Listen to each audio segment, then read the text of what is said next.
It started as something small, a weekend hike. I'd done plenty before, some harder, some easier, but all of them manageable. I wasn't an expert or anything, but I knew how to handle myself in the woods. I always packed enough food, plenty of water, a map if I could get one, a compass, and backup power for my phone. I never relied on GPS too much because out there, especially in deep forest or mountain valleys, signal is often a joke. This hike was supposed to be solo. I needed space, I guess. My head had been crowded with stress. Work, bills, a breakup that dragged on too long. I figured a few nights away from people would help. I chose a less popular national forest, not too far from town, but far enough to be quiet. The trails weren't very crowded this time of year. Early fall. Leaves were just starting to turn, and the air had that dry crispness to it. Mornings were cold. Nights were colder. I arrived at the trailhead on a Friday afternoon. I parked in the small gravel lot, checked that everything in my pack was there. Tent, food, stove, water purifier, emergency blanket, flashlight, extra batteries, pepper spray, the usual. My boots were already broken in, and I had thick socks, layers of clothes. I knew the weather could drop hard at night. I signed the trail registry at the entrance kiosk. I remember there were only 2 names for that week, and both of them had checked out already. I was the only one up there now. My plan was to take a 14-mile loop over 3 days, roughly 5 miles the first day, a bit more the second, and the rest on Sunday back to the car. The trail was narrow but well marked on the map. Most of it followed along a creek that twisted through some mild elevation gains, with 2 established backcountry camping spots along the way. I liked that, not completely isolated, but quiet enough. The first few miles were easy. Trees closed in around the trail pretty quickly. Tall pines, thick brush, dead leaves crunching underfoot. I crossed the creek a couple times over small wooden bridges and stopped now and then to drink or take in the view. It was peaceful. The air smelled like sap and wet dirt. Every now and then I heard birds or squirrels. Nothing out of place. That first night, I made it to the first campsite without a problem. It was just off the trail, about 100 feet from the creek. There was a flat spot for the tent, some logs arranged like benches, and an old fire ring. I didn't light a fire. It wasn't allowed during that season. I boiled water for some dehydrated food, ate, and set up my tent before the sun went down. That night was cold. I zipped myself deep into my sleeping bag. I could hear the creek trickling nearby. Branches creaked overhead, and something small rustled through the leaves outside at some point, but I didn't worry. Probably a raccoon or rabbit. I woke early. The air inside the tent was freezing, and my breath hung in a little cloud. I got up, stretched, made coffee on the stove, and packed up. I felt calm, maybe even content. Being alone in the woods always gave me that kind of reset. I checked the map, looked over my compass, and set off for the second leg of the hike. The second day was supposed to be around 6 miles. Started out fine. The trail followed a ridge for a while, then dipped into a narrow valley with thicker trees and denser brush. I didn't see anyone. No footprints, no tents, no sounds of people. Just me, the wind through the leaves, and the occasional crack of a branch underfoot. That's when I hit the fork. It wasn't on the map, or at least it wasn't clear. There was a split in the trail. One path looked slightly more worn, but the other also had faint signs of use. No signage, no markings on trees. I pulled out my map again and tried to match the curves of the trail and nearby creek bends. It didn't line up perfectly, but I figured the right-hand fork was correct. It seemed to stay closer to the direction of the loop, so I went right. I walked maybe an hour before I started to doubt it. The trail narrowed, dipped down steeper than expected, and then started climbing again at a sharp angle. My legs started burning. I kept glancing at the map, trying to see if maybe I'd just taken a shortcut or something. There was no cell service, so I couldn't check GPS. Still, I thought if I kept going, I'd eventually reconnect with the main loop. I'd seen trails do that before, fork out and then merge back in. By the time the sun was getting low, I knew something was wrong. The trail had faded a lot. It was still there, but more overgrown. I saw no signs, no campsites, no other footprints.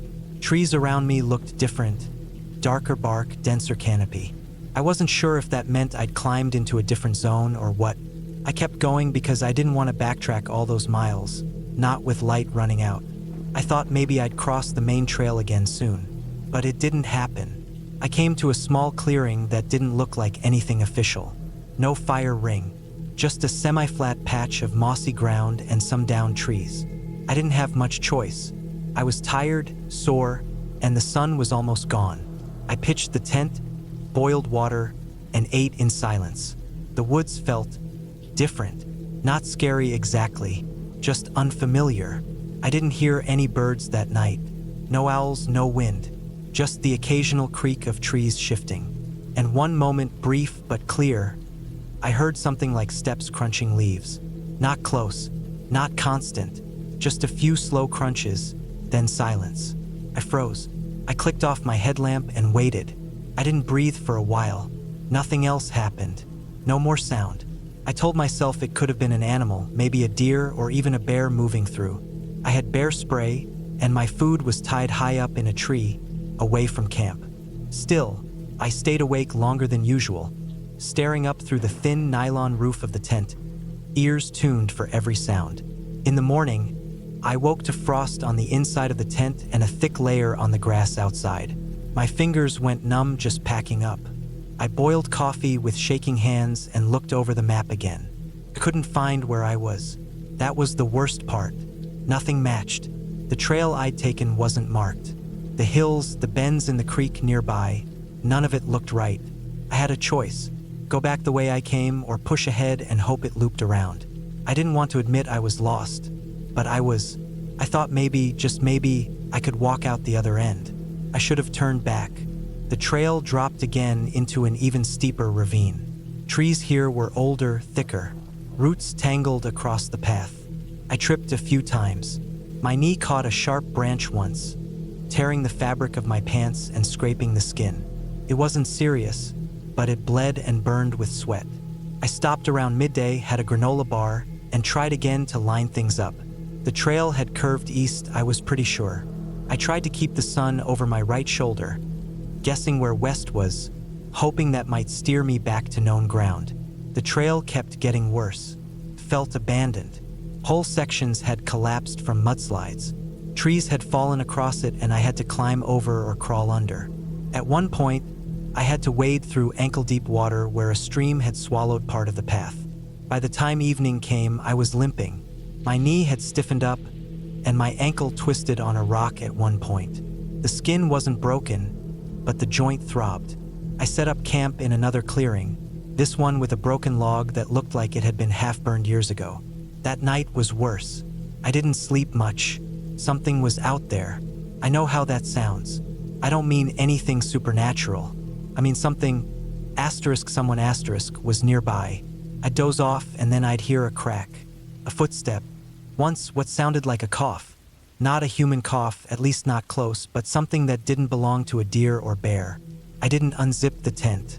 I just lay there, holding the knife I kept in my bag, too scared to move. By dawn, I was shaking, cold, tired, and mentally drained. My water was low, but I found a stream and purified more. I didn't eat much, just some trail mix. I was too anxious. I pushed on. At some point around midday, I found something that stopped me cold. A boot, just one, half buried in the dirt beside the trail.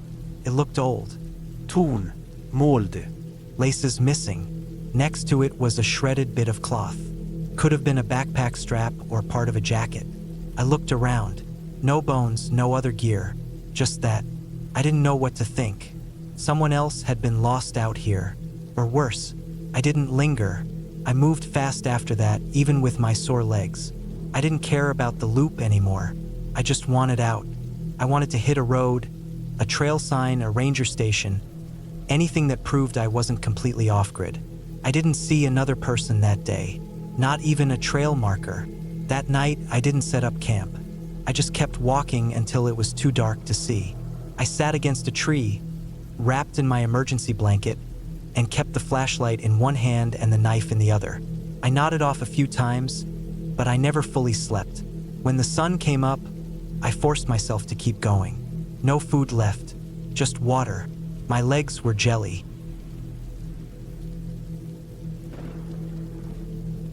It started as a simple weekend plan. I wanted to get away from the city, away from the noise, away from the endless movement and screens. I'd been working long hours at my desk job, my back stiff from sitting all day, and my eyes tired from staring at the monitor. I needed something real, something quiet. I chose a trail up north, one that cut through an old forest and curved around a small mountain range. It wasn't very popular, which is exactly what I was looking for.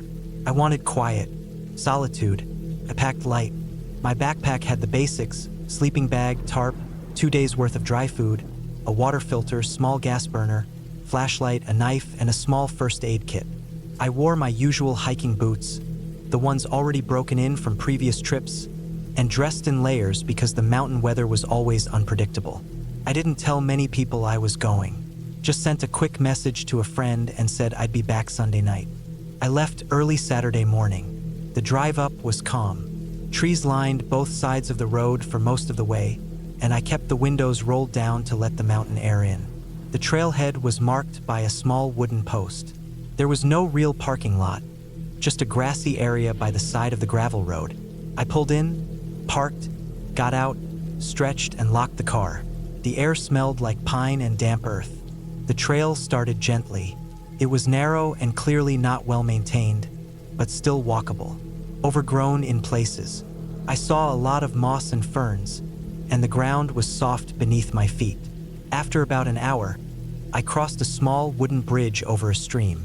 The water was cold and fast. I filled one of my bottles and kept going. The trees were thick here, tall old pines mostly, and a few leafless dead ones. Sunlight broke through only in patches. I hiked steadily for about 4 hours before I found a flat spot beside the trail that looked good enough to set up camp. It was far enough from the trail but close to a small creek I had passed. I cleared away some of the pine needles and sticks and laid out the tarp. I didn't bother with a tent. I liked sleeping under the open sky. I gathered some dead branches, set up my burner, and made some instant noodles. As the sun dropped lower, the air turned colder, and I pulled on my thicker jacket. It got dark quickly. There were no stars that night. Clouds covered everything. I stayed close to the light of my burner, then turned it off and lay in my sleeping bag with the flashlight beside me. I wasn't scared. I'd camped alone before, but this time something felt different. It wasn't a sound. It was more like a feeling, like I was being watched.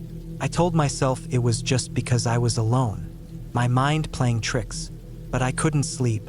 I kept looking into the woods, scanning between the trees, trying to find a shape or movement. There was nothing, no wind, no rustling, just silence. Eventually, I drifted off. I don't know what time it was when I woke up, but it was still dark.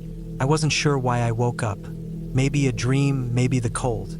Then I noticed something odd. My flashlight was gone. I had left it right next to me. I sat up, heart beating faster now. I reached around in the dark, patting the ground. Nothing. I reached into my backpack for my spare. It was there.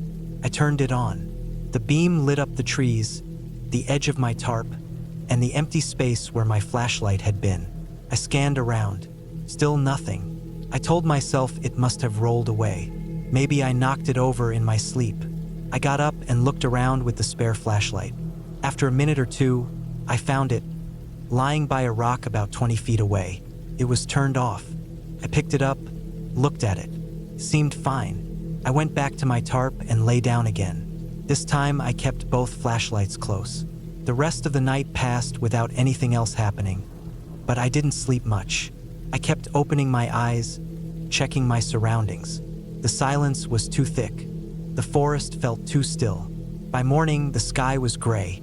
I boiled some water and made coffee. I debated whether I should keep going or turn back. It was supposed to be a 2-day loop trail. I figured I could reach the midpoint by afternoon and camp again before finishing the loop on Sunday. Despite the weirdness from the night before, I decided to keep going. The trail climbed higher that day. The trees started to thin, and the wind picked up. Around noon, I found an old trail marker that looked like it hadn't been touched in years. Part of it was rotted away, and the other part was faded. The map I had printed didn't show this fork, but I figured it must be part of the same trail system. I kept left. The path was narrower now, overgrown in places. I had to push through brush and watch my footing. At one point, I slipped on wet leaves and scraped my palm on a rock. Nothing serious, but I wrapped it anyway. My hand stung as I kept going. It started raining in the afternoon. Light at first, then harder. I put on my rain jacket and kept walking. The path dipped into a valley, and the trees grew thicker again. Everything looked the same: brown trunks, dark green branches, wet ground. I checked my GPS. No signal. I wasn't surprised. I knew service would be spotty up here. I found a clearing just before sunset. There were broken branches on the ground and claw marks on a nearby tree. I stopped when I saw that. The marks were deep and long. Could have been a bear, I thought. I looked around carefully, made noise, checked for tracks. I didn't see any. Still, I didn't like it. I considered backtracking, but it was getting late. I decided to set up a quick shelter using my tarp and some rope between two trees. I cooked a small meal and ate fast. The rain eased up a little, but the wind kept blowing. That night was worse. I heard footsteps. They were soft, crunching on wet leaves. I turned off my burner and crouched low under the tarp, flashlight ready. The steps stopped and started again. Closer this time. My heart was pounding. I stayed perfectly still. Then I heard a stick snap. I turned the flashlight on and pointed it toward the sound. Nothing, just trees and brush.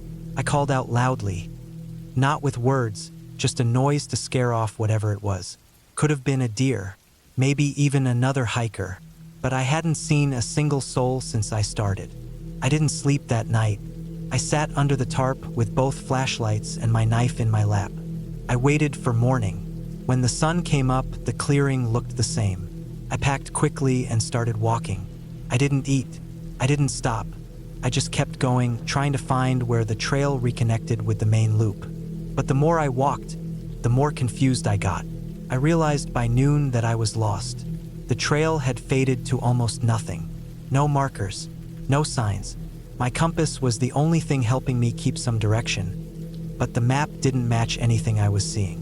I climbed a small ridge and looked out, hoping to see a road or a river, just trees. I rationed my food. I still had a day's worth. Water wasn't a problem. I had streams and the filter still worked, but I was exhausted. My legs hurt and my back ached from carrying the pack. I kept walking. Late that afternoon, I saw something strange. An old campsite. It looked abandoned. A rusted frame of a tent, torn fabric flapping in the wind, and a small fire pit filled with ashes. But there were no people, no gear, just old, rotting remains. A pair of shoes sat by the fire pit, covered in moss. I checked around but didn't touch anything. It looked like whoever camped here had left in a hurry. I moved on. By evening, I found a hill that looked dry and clear enough to rest. I didn't set up a full camp, just unrolled my sleeping bag and kept everything else packed. I didn't eat, couldn't. My stomach was in knots. That night, I heard the footsteps again. This time, they circled. Around me, slow, deliberate. I held my flashlight, hands shaking, and waited for something to appear. Nothing did. The steps went away after an hour. I couldn't move. I just lay there listening, barely breathing. In the morning, I found footprints around my sleeping bag. Bare feet. Human. But the toes looked strange, long, almost bent. I stared at them for a long time, then started packing. I didn't know where I was anymore. I just walked. All day. Through thick woods, over rocks, across streams. My boots were soaked. My socks were rubbing my skin raw. I thought about just stopping, just sitting and waiting, but I kept going. Then, finally, around sunset, I saw it, a road. It was just a dirt road, narrow and muddy, but it was a road. I climbed down the hill and stepped onto it. My legs almost gave out. I followed it for 2 hours until I saw the shape of a cabin. It was empty, run down, but the door was unlocked. I went inside, locked the door, and collapsed on the floor. There was no food, but there was a broken radio. I turned it on, and by some miracle, it buzzed. I tried sending out a call. I didn't know if anyone heard it. I stayed there for 2 days. On the third day, a ranger found me. They said that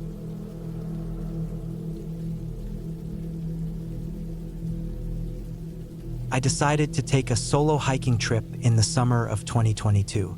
I had some time off from work and needed a break from everything. I picked a remote trail in northern Idaho, near the Selkirk Mountains, far from the usual tourist spots. The idea of being alone in nature with just my backpack and my thoughts seemed peaceful at first. I didn't realize how badly I had misjudged what I was walking into.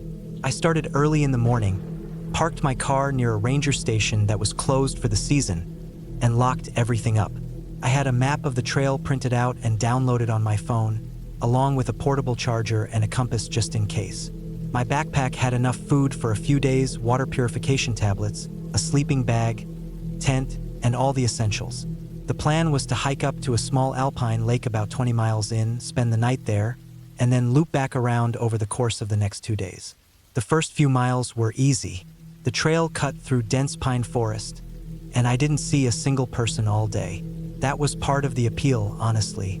Every sound was sharp, the crunch of gravel under my boots, the wind rustling the trees, the occasional bird call echoing in the distance. Everything felt clean and open. I camped the first night next to a stream. I set up my tent, boiled some water, ate freeze-dried pasta, and sat by the fire until it got dark. I felt calm. No distractions, no people, no traffic, no noise. Just me and the woods.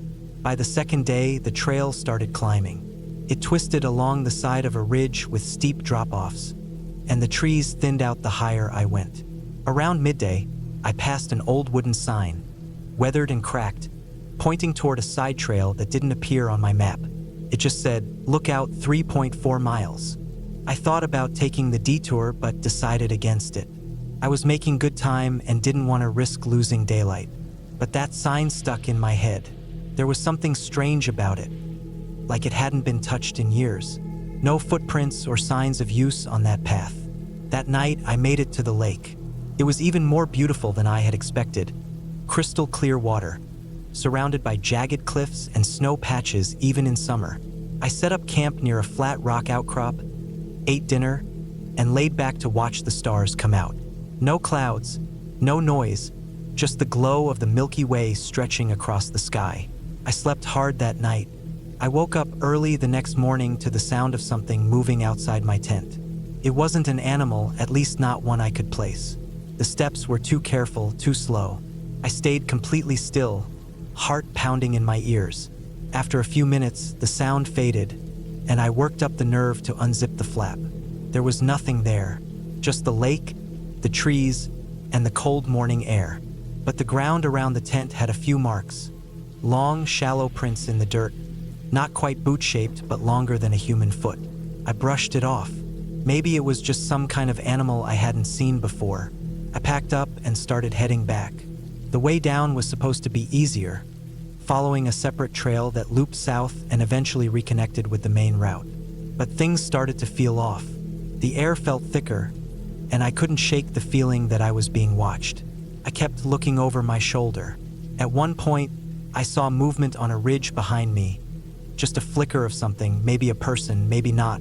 I stopped and stared for a while but didn't see anything else. By the time I reached the halfway point, it was late afternoon. I needed to find a place to camp before dark, and the terrain wasn't as open as before. I found a flat patch of dirt between two large boulders and set up my tent. As I was getting ready to sleep, I noticed that one of the straps on my backpack was torn. It hadn't been like that before. It looked frayed, like something had cut through it. That night was worse. Couldn't sleep.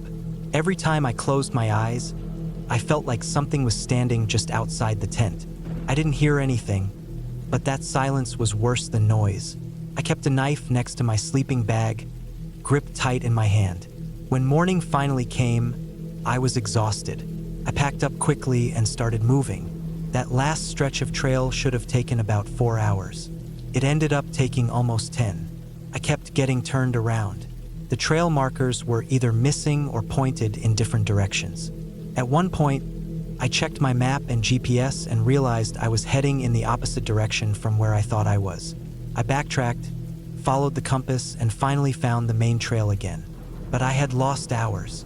The sun was already low by the time I saw the ranger station in the distance. When I got to my car, something was off. The driver's side door was slightly open, and one of the back windows was cracked. I was sure I had locked everything. Inside, my glove box had been rummaged through, and the floor mat was out of place. Nothing was missing, my wallet, phone, all still there, but it felt violated, like someone had been sitting in the driver's seat, waiting. I didn't waste any time. I got in, locked the doors, and drove. I didn't stop until I reached the nearest town. I checked into a motel and slept for almost 15 hours. When I woke up, I went through my backpack again. I found something I hadn't packed. A small rock, smooth and round, with what looked like a symbol carved into it. I didn't recognize the marking. It wasn't from any trail, and I certainly hadn't picked it up. I threw it away in the motel trash and tried to put it out of my mind. I told a few friends about the trip, but I left out the stranger parts. They'd think I was making it up or imagining things from being alone too long. But something was wrong out there. I've done dozens of hikes, some even more remote than this one, but nothing ever felt like that. It wasn't a bear or a mountain lion or some backwoods lunatic. It was just wrong. I haven't been hiking since. I still think about that sign pointing toward the lookout. I wonder what was up there. I wonder if I would have been safer going that way or if it would have made things worse. I still don't have answers. All I know is I came back different, more careful, more aware, and I'm never going back to that trail again. Whatever was out there, it wasn't a ghost or a monster. It was real, it was physical, and it was watching me. That's the part that sticks with me. Knowing I wasn't alone, not really. Knowing something was close enough to touch my gear, stand outside my tent, open my car. That changes you. You don't forget that kind of fear. You just learn to live with it.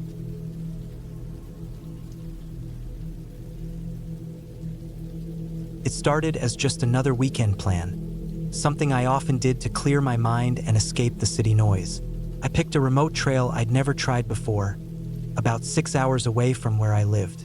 It was part of an old fire road system deep in a mountainous area where people hardly ever went. The pictures I found online showed rough terrain, some thick woods, steep inclines, and rocky slopes. Exactly the kind of place I liked. Peaceful, quiet, challenging. I left on a Friday morning around 6 a.m., packed light but with all the essentials: tent, food, water, portable stove, first aid kit, a solid knife, compass, GPS unit, and some extra layers. I parked at a gravel lot that looked half abandoned. There were no other vehicles. A hand-painted sign on a leaning wooden post marked the beginning of the trail. The dirt path disappeared into a dense forest that looked untouched for decades. The air was cool, the kind of temperature where your breath fogs slightly but you're not uncomfortable. As I started walking, I felt that usual rush of excitement. No cars, no sirens, no phones. Just the sound of birds, wind in the trees, and my boots crunching on loose gravel and pine needles. By the time I reached the first mile marker, I was already far from anything resembling civilization. The trail was narrow and overgrown. The trees formed a thick canopy overhead, blocking out a lot of sunlight. I kept going, switching between the GPS and trail markers painted on rocks and trees. Some looked faded, almost erased by time. After a few more miles, I stopped for a quick lunch near a creek, refilled my water, and kept moving uphill. Around the 7th mile, I came to a clearing with a broken-down cabin. No roof, just 3 walls and some old beams. The place looked like it had been there for 100 years. Probably something left from the old fire watch network. I kept walking past it, but I marked the spot on my GPS just in case I needed to backtrack or shelter from weather. As the afternoon wore on, I found a decent spot to set up my tent. A flat piece of ground with a view of a small valley below. The air smelled like pine and damp earth. I cooked some instant noodles, made tea, and sat for a while just watching the sun disappear behind the hills. The peace that I came for was finally settling in. That night, the wind picked up. It made the trees creak, and small branches tapped against the side of my tent. I had trouble sleeping. Not out of fear, just that uneasy rest that comes from being alone in the wild. Every noise feels louder when you're in the middle of nowhere. Around 3 a.m., I thought I heard something heavy moving through the woods near my camp. Not a small animal. I stayed quiet, listening hard, holding my breath. It didn't last long. Whatever was moved off, and I didn't hear anything else after that. I told myself it was probably a deer or maybe even a bear passing through. I didn't leave food out, and I had my bear spray. Still, it made my heart beat a little faster. In the morning, I checked around the tent. No tracks, no signs of disturbance. I shook it off, packed up, and continued deeper into the trail. The plan was to loop around and make it back to the car by Sunday afternoon. I estimated the full loop was around 22 miles. By midday Saturday, the trail became more difficult. The dirt path turned to loose rock. A few switchbacks ran along cliffs with steep drop-offs. I had to stay focused on every step.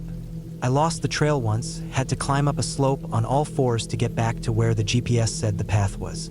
I found the trail again, but it was barely visible. Just a faint line in the grass and some rusted metal markers nailed to trees. Then I found the shoe.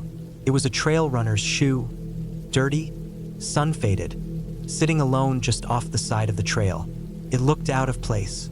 I checked it out, expecting maybe an animal had dragged it there, but it wasn't torn or chewed, just abandoned. That gave me a weird feeling, but I kept moving. Maybe half an hour later, I found a torn backpack. Zipper busted open, lying in a dry patch of leaves. There were some wrappers around it, crushed energy bars, a cracked plastic bottle, and a ripped nylon rain jacket. I paused, looked around, then kept going. I told myself someone probably had an accident and got picked up by search and rescue. Still, it didn't sit right. Another hour passed. I didn't find anything else, but I was starting to feel uneasy. The trail was almost completely gone now. I relied fully on the GPS, pushing through thicker brush, using my knife to cut low branches. Around 4 p.m., I reached another clearing. This one was flat and quiet, too quiet. The air was still, like everything had stopped moving. I saw something ahead, something metallic glinting in the sunlight. I approached and found an old hunting blind, rusted and falling apart. The ladder had snapped in two, and the inside was full of broken boards and rusted cans. I checked around for signs of animals or people. Nothing recent. That's when I noticed a smell. Faint but sharp, like something had died long ago. I didn't see anything, but the wind shifted and brought the scent stronger.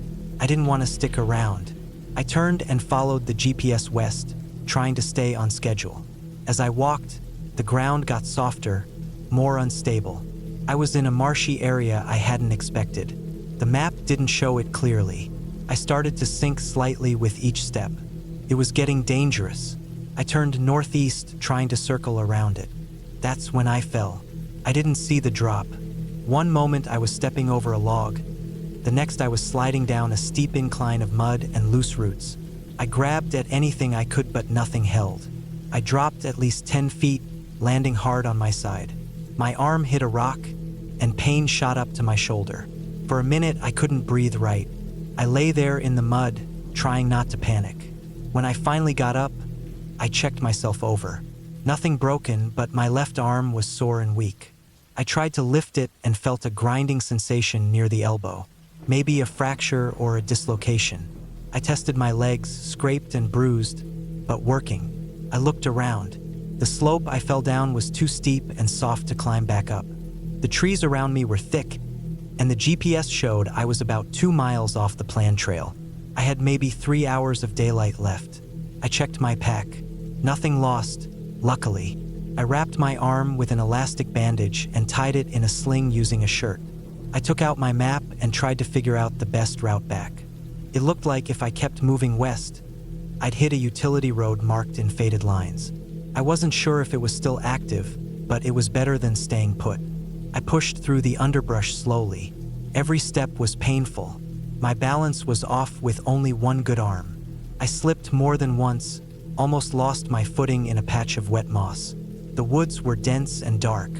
The trees grew so close together that I had to squeeze sideways in some spots. As the sun dropped, shadows grew longer. I reached a dry ridge and decided to stop. I couldn't risk walking in the dark. I set up my tent as best I could with one hand, ate half a protein bar, and lay down. The forest was alive with sound now. Crickets, owls, something large rustling nearby. I tried to stay calm, breathing slow, telling myself I'd be out tomorrow. But I didn't sleep much. The next morning I woke to rain. Not heavy, but enough to soak everything. My gear was damp. My clothes were wet. My boots squished when I walked. I kept moving west, relying on the GPS, but the signal kept cutting in and out under the thick tree cover. I used my compass when I had to. After what felt like hours, I saw something that made me stop. A second tent, half collapsed and moldy, hidden in the trees. Looked like it had been there for a long time. The fabric was green, with big patches of moss growing on it. I went closer, cautiously. The tent was empty, but there were signs someone had used it. An old blanket, some rusted cans, and what looked like a flare gun with a cracked barrel. No bodies, no signs of struggle, just abandoned. That really set me on edge. What kind of person goes deep into the woods and never comes back for their gear? I left the area fast, not wanting to stick around longer than I had to. Finally, sometime that afternoon, I found the road. It wasn't much, more like a wide path of packed dirt, but I could tell it had tire tracks, fresh enough to mean it was still used now and then. I followed it for what felt like forever, limping and soaked. Just before dusk, I saw a power pole, then another. Then I reached a gate with a rusted chain, and beyond it, a gravel road. I was out. A ranger truck passed by maybe 20 minutes later. I flagged them down and told them what happened. They drove me to the nearest station and called an ambulance. My arm was fractured in 2 places. I needed surgery. I stayed in the hospital for a few days before I could go home. I reported everything, the shoe, the backpack, the old tent, but there wasn't much they could do. The ranger said people sometimes come out here and never make it back. Weather, animals, injury,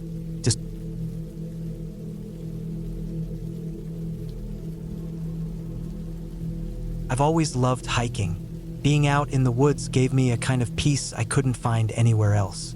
No buzzing of phones, no traffic, no emails to check. Just the sound of wind brushing through the trees and the steady rhythm of my boots on the dirt. I've done solo hikes before, sometimes for days at a time, and while I've had a few uncomfortable moments here and there, I never thought anything would actually go seriously wrong. I always took care of the basics: map, compass, food, water, first aid. But no matter how prepared you think you are, nature doesn't care. And if you make a mistake out there, sometimes you don't get a second chance. This happened last year, early fall. I had taken some time off work and planned a 4-day hiking trip through a national forest in the northern part of my state. I'd been there once before with a friend, and I remembered the trail being beautiful. Steep ridges, quiet lakes, thick woods that lit up gold and orange in autumn. This time, I was going alone. I wasn't doing anything crazy, no summits, no scrambling, just a quiet trip into the woods. But I wanted to push a little deeper into the backcountry. I had mapped out a loop that would take me about 30 miles through lesser-used trails, including one section that cut through an old, partially overgrown fire road. From what I read, it was still navigable, just not maintained like the other trails. That sounded perfect to me. I liked being away from crowds. I started out on a Thursday morning. The air was cool, low 50s, and the sky was overcast. I parked at a small gravel lot off a Forest Service road. Only one other car was there. I signed the trail register, strapped on my pack, and headed out. The first day was smooth. The trail climbed steadily for a few miles before leveling out along a ridgeline with views of distant hills and thick forest in every direction. I took my time, stopping to enjoy the quiet. I didn't see a single person that day. By late afternoon, I found a small flat area near a creek and set up camp. The sound of running water helped me fall asleep almost instantly. Day 2, I covered another 9 or 10 miles, which brought me closer to that old fire road section. I was still on well-marked trail by the time I made camp. It was colder that night, probably in the low 40s.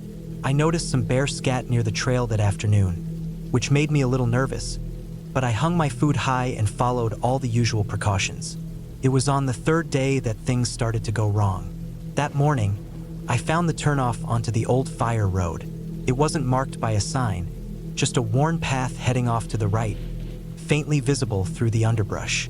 I double-checked my map. It was the right spot. I had GPS too, but I didn't rely on it much. Batteries die and cell signals out here were basically non-existent. I followed the overgrown trail, and at first it was exactly what I expected.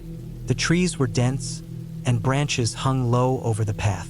Some sections were muddy. It was slower hiking, but not bad. After a couple of miles, I reached a small clearing and took a short break. That's when I made the mistake. I noticed a narrow game trail leading off to the left, and I thought it might be a shortcut. The fire road curved way around a large hill, and this little path seemed to head straight toward where I needed to go. It looked well-trodden, probably by deer or elk. I thought if I followed it for a bit, I'd reconnect with the main trail sooner. I figured it would save me at least an hour. I stepped off the fire road and followed the game trail. At first, the path was clear enough, just narrow. It winded gently through the trees, dropping in elevation. But after 15 minutes, it started to fade. The forest got denser. Fallen logs blocked my way. The ground was covered with ferns and dry leaves, and soon, the trail was gone. Completely. I should have turned back. I should have swallowed my pride and gone back to the fire road. But I thought I could keep going. I had my compass and my map. I thought I could bushwhack straight to where the trail would pick back up. I wasn't far, maybe half a mile. I'd done that kind of thing before, so I kept going. The terrain got rougher. Thick brush pulled at my pants. Thorns scratched my arms. I had to duck under branches and climb over dead trees. Every few steps, I looked down at my compass to make sure I was heading in the right direction. But even with that, something didn't feel right. After another 20 minutes, I stopped to catch my breath. I looked at the compass again. North was still where it should be, but the landscape didn't match what I expected from the map. There should have been a stream nearby. I didn't hear any water. I walked another 10 minutes. Still nothing. I was sweating now, even though the air was cool. My pack felt heavier.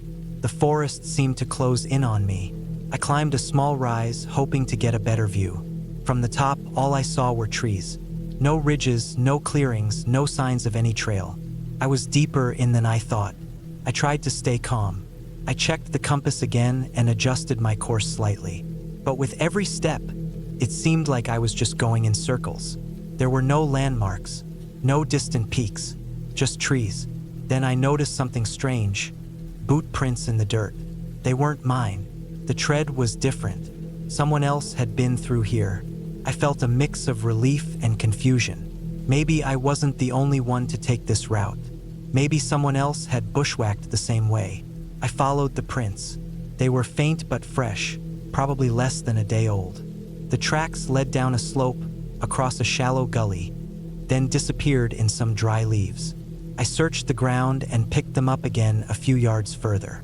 After about 15 minutes, I found something that stopped me cold. A torn backpack. It was old, dirty, and half covered in leaves. The zippers were broken.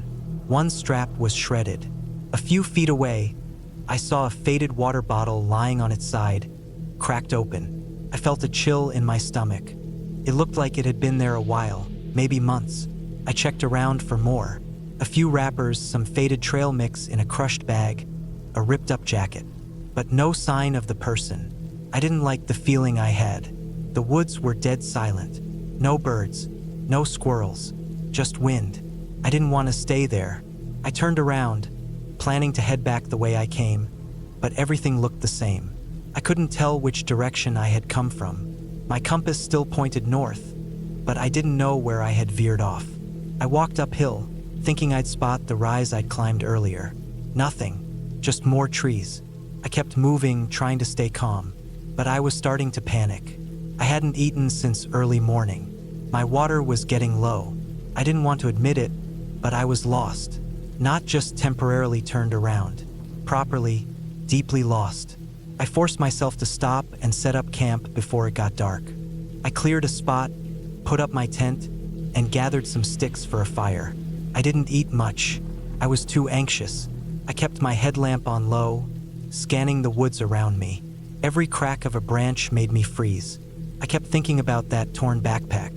I barely slept. I kept waking up, hearing things, footsteps, I thought. But maybe it was just animals. In the morning, I packed up and tried again. I picked a direction and followed it, hoping to find the fire road or any recognizable trail. I marked trees with my knife to make sure I wasn't walking in circles. The forest was disorienting. Everything looked the same. Pine, ferns, fallen logs, silence. I found another boot print that afternoon. The same tread pattern. It led to a small clearing, then vanished. In the clearing, I saw something that made my stomach drop again. A fire ring. Blackened stones. A few charred sticks. Someone had camped here and not too long ago. But there was no sign of them. No tent. No gear. Just the ring and some bones, maybe rabbit. Maybe not. I moved on. That night, I didn't bother setting up the tent. I just rolled out my pad and sleeping bag beneath a tree and kept my knife nearby. I barely slept again. By the fourth day, I was completely exhausted. My legs ached. My feet were blistered. I was out of food and almost out of water. My mouth was dry. My thoughts were spinning. I couldn't focus. Every sound made me jump. I started to think I might not make it out. Midday, I heard something, running water. I stumbled toward the sound and found a small creek. I dropped to my knees and drank straight from it, not even bothering with the filter. I knew I shouldn't, but I didn't care. I filled my bottle and sat there for a long time, trying to figure out my next move. That's when I heard something that stopped me cold. Branches breaking. Close by. I froze. I didn't move. I waited. Another crack. Then silence. I looked around, heart pounding. I didn't see anything. I grabbed my bag and climbed the bank slowly, crouching. I scanned the woods in every direction. Nothing moved. Then I saw it, a person maybe 50 yards away. They were standing behind a tree, just standing, watching me. I stood up slowly and waved. They didn't move. I took a step forward. They stepped back behind the tree and vanished. I waited. Nothing. I called out. Silence. I wasn't sure.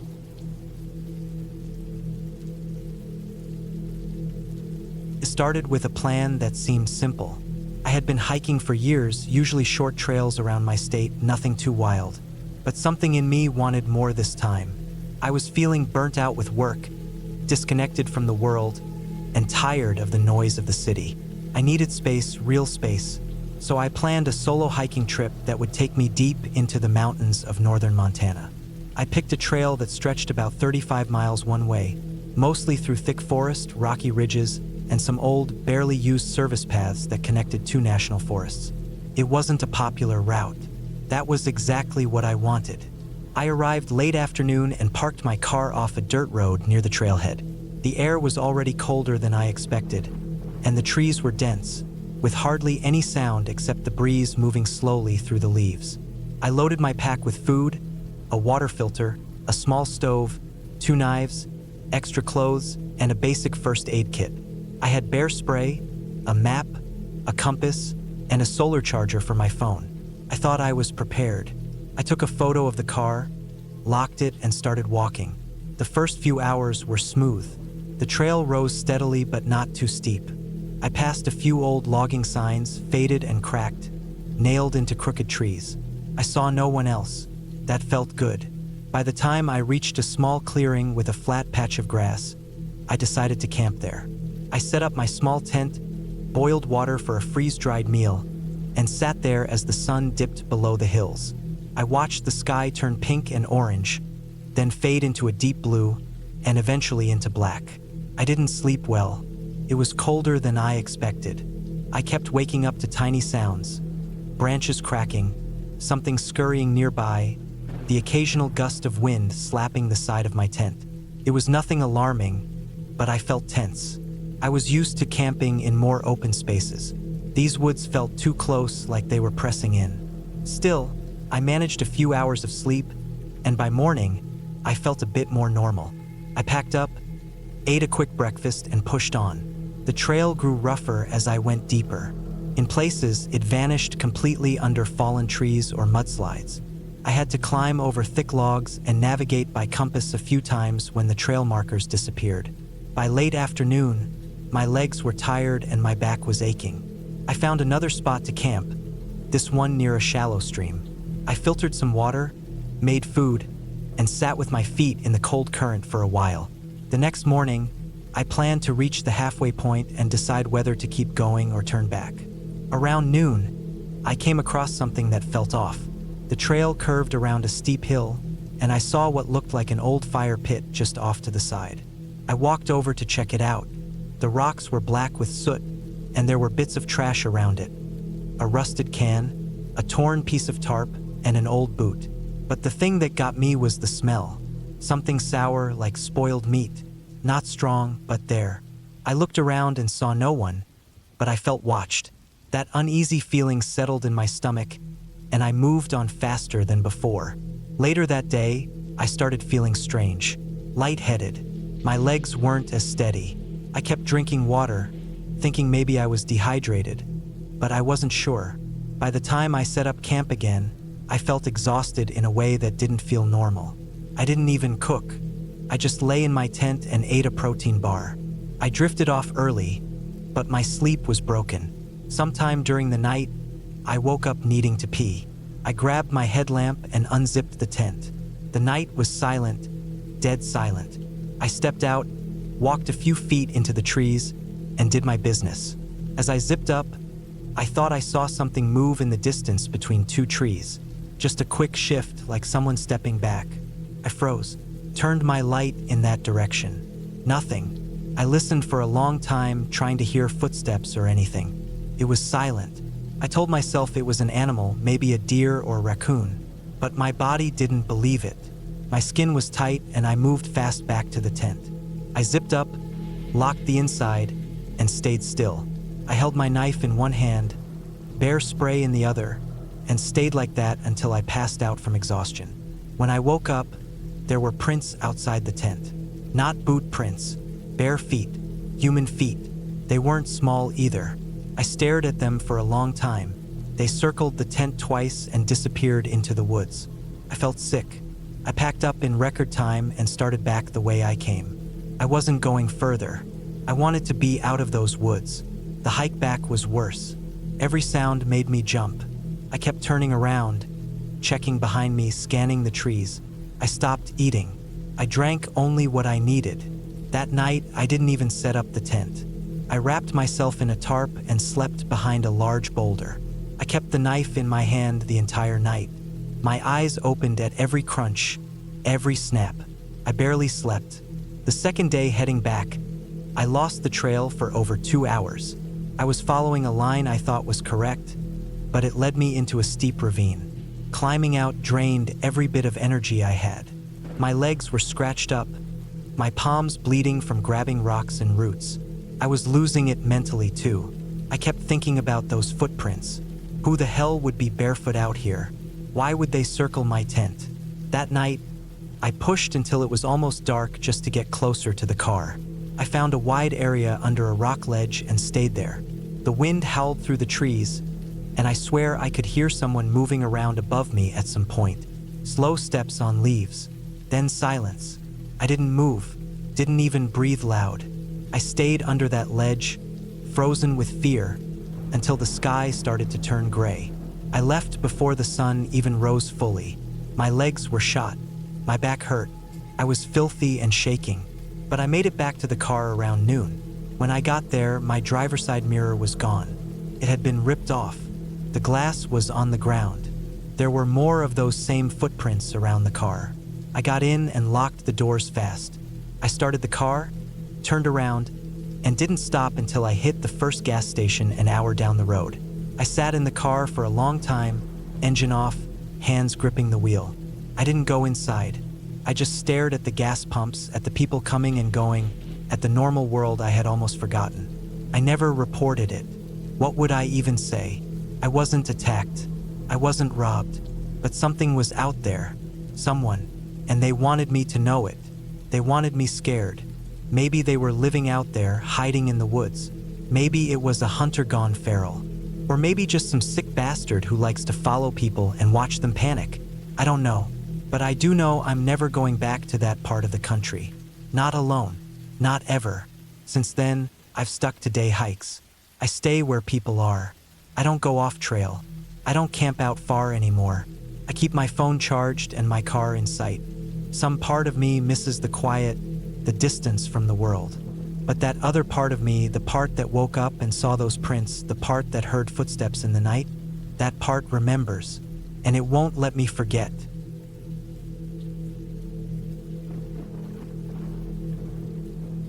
It was the second week of September when I decided to take a solo hiking trip into the Kootenai National Forest in Montana. I'd been planning the trip for a few weeks, going over maps, checking trails, getting my gear ready, and preparing myself mentally. I needed time away from work, people, and noise. I wanted quiet, real quiet, the kind that only comes from being alone in nature for a few days. I picked an area that wasn't too popular with tourists but still had trails and places to camp. My goal was to hike out to a high ridge that overlooked a deep valley and stay there for a night before turning back. It was about 16 miles one way, with steep inclines and uneven terrain. The weather had been holding steady, cool mornings, warm afternoons, and clear skies. I left my car at a pull-off near the trailhead, locked it, slid my pack on, and headed out. The trail was narrow and overgrown in places, with long stretches of silence broken only by the crunch of my boots and the rustle of squirrels or birds. It felt good to be out there alone, surrounded by trees and fresh air. The first day went smoothly. I hiked about 10 miles and stopped around late afternoon near a stream. I found a flat spot about 20 yards from the water and set up my tent.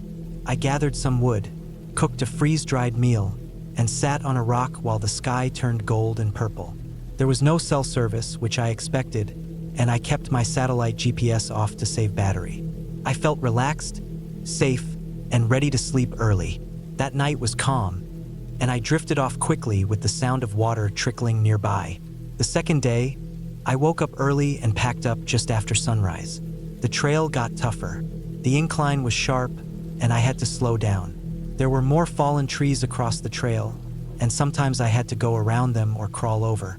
I didn't see anyone else. I passed through a burned area where the trees were black and twisted. It felt eerie, walking between charred trunks in total silence. But I kept going, climbing until the trail opened up to a rocky path with views of the valley below. I could see for miles thick forests covering hills that seemed endless. By the time I got to the ridge, I was exhausted. It was around 5 p.m. I found a small, flat clearing behind a cluster of boulders. It was hidden from the wind and had a decent view.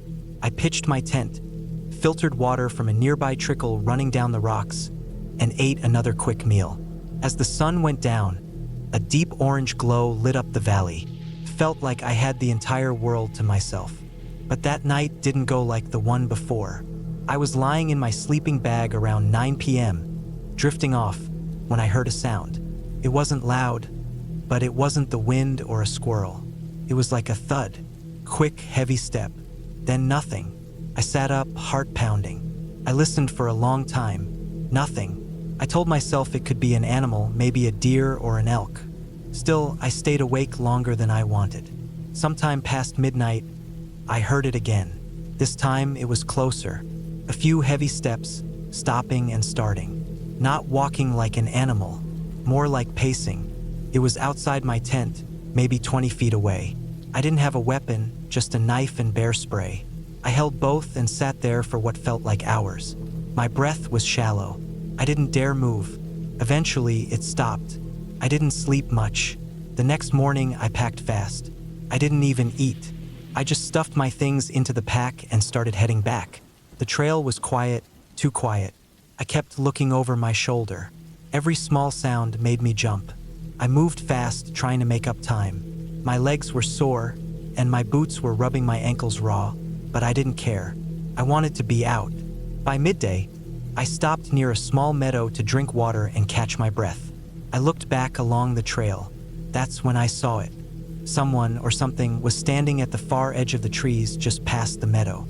I could barely make it out. Just the shape of a person. Still, not moving, watching. My chest tightened. I stared for at least a minute. Then it stepped back into the trees and vanished. I didn't run, but I moved fast. I kept my bear spray in one hand, gripping it so tight my fingers went numb. I didn't stop again until late afternoon, and even then, it was just to drink and eat a granola bar. I was too tense to rest. I wanted to believe it was just a hiker, maybe someone camping nearby, but something didn't feel right. Why didn't they say anything? Why just stand there? As I moved farther down the trail, the woods started to feel darker, even though the sun was still up. The shadows felt longer, and the silence grew deeper. I thought I heard movement behind me more than once, but every time I stopped and turned, there was nothing. Not a sound, not a bird, not wind, just stillness. That night, I set up camp at the same spot near the stream from the first night. I didn't want to, but I had no choice. I was too tired to keep going, and I knew the terrain ahead was steep and unsafe in the dark. I made a small fire, not because I needed warmth, but because I wanted light. I stayed up until midnight, eyes scanning the trees. Nothing happened. I crawled into my tent, left the bear spray close, and zipped up tight. Around 3 a.m., I woke up to footsteps again. Slow, careful, crunching leaves. I didn't move. My heart was thudding. I could hear it getting closer. Then it stopped, right outside my tent. I held my breath. I thought I could hear breathing, low and steady. I reached for the knife with shaking hands. I didn't move for almost an hour, just lay there listening. Eventually, the steps moved away. I didn't sleep again.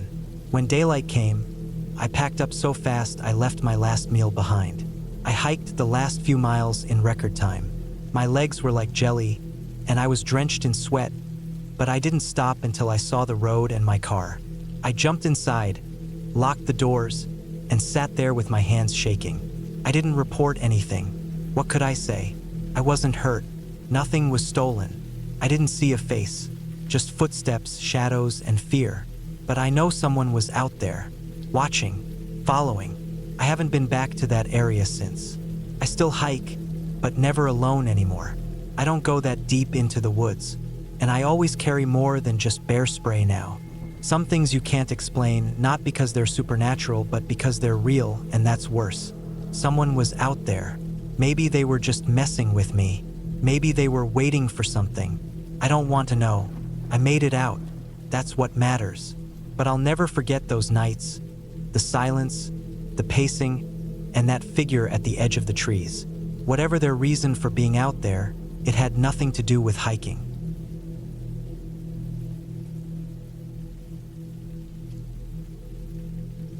I've done a lot of hiking in my life.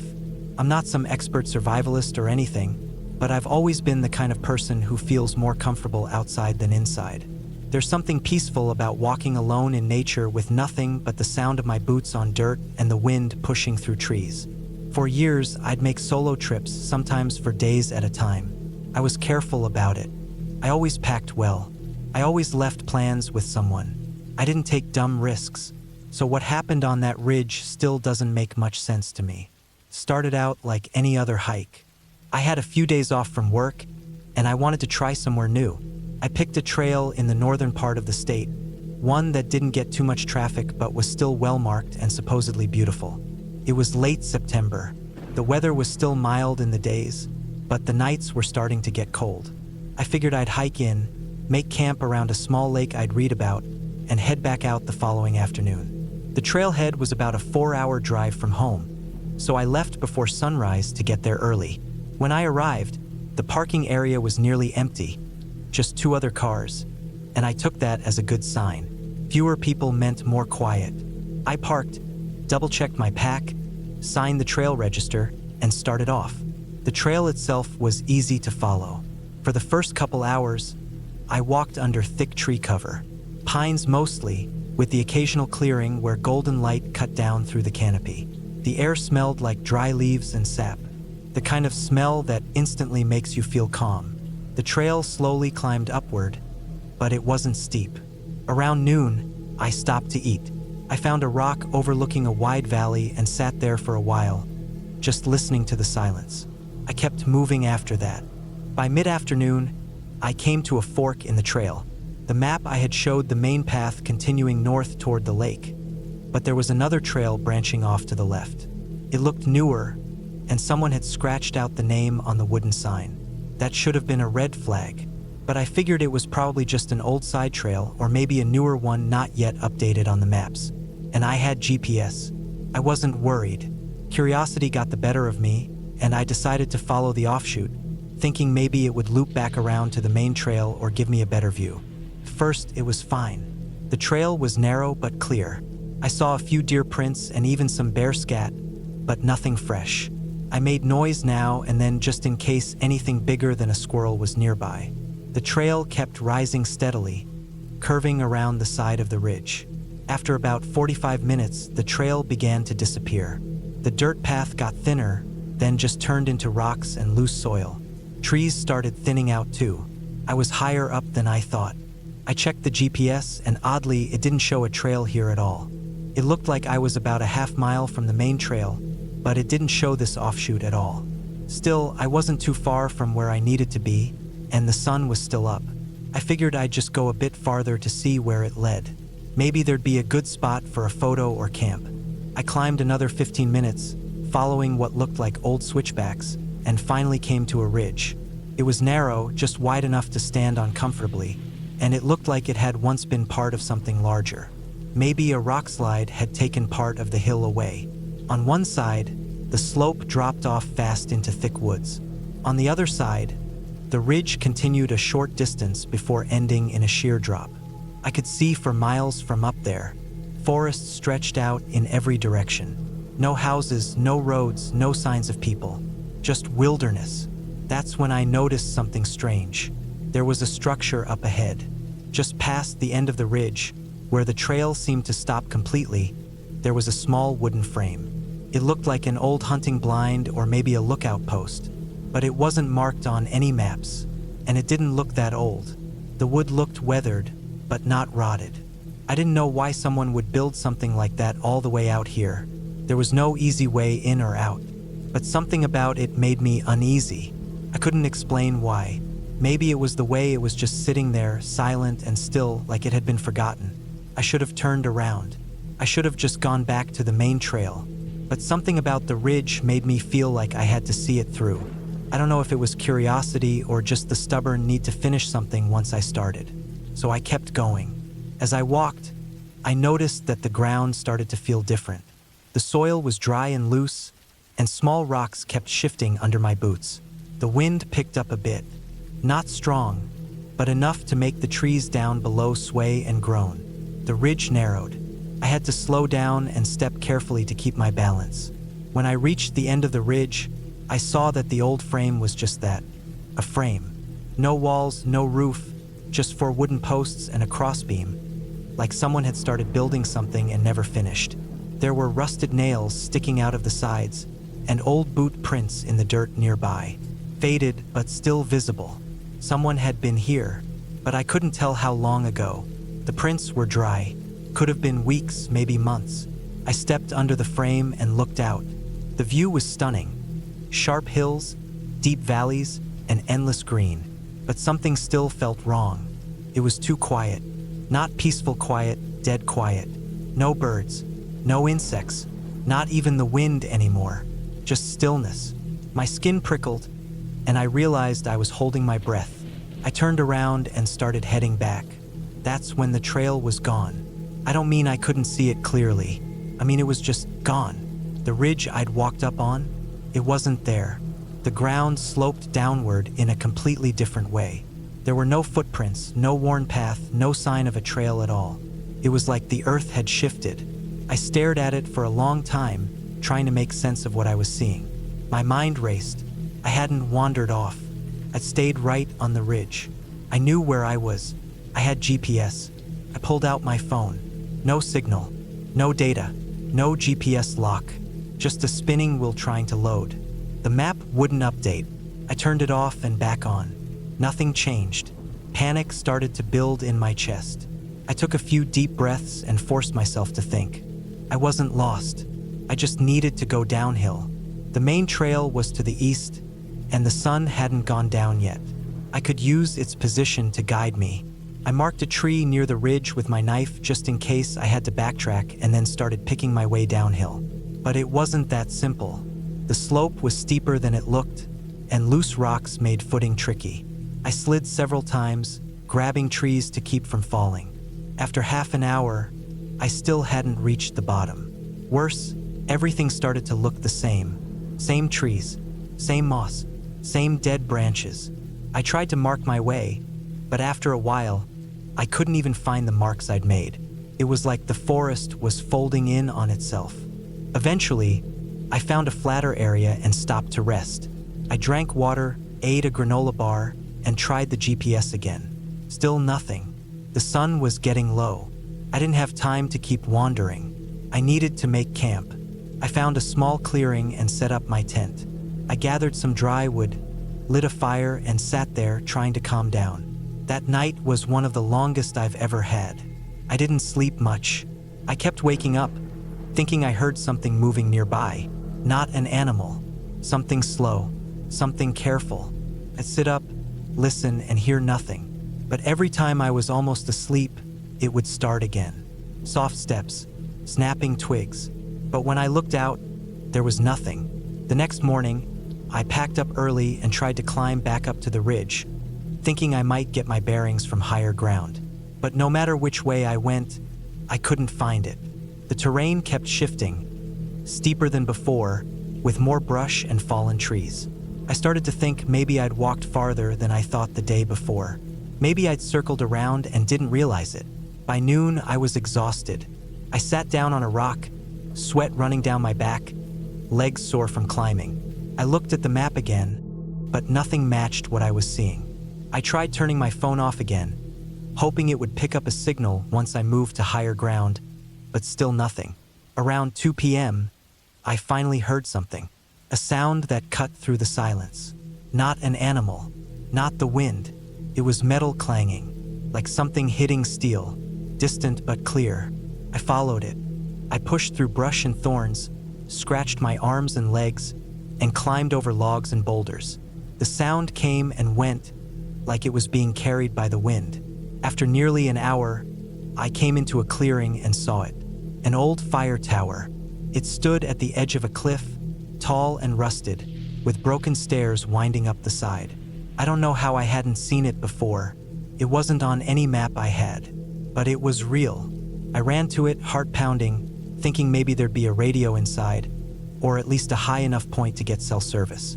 The lower steps were rotted out, so I had to climb carefully, using the rails for balance. Every step creaked, but I made it to the top. The cabin at the top was half collapsed, but the windows were intact.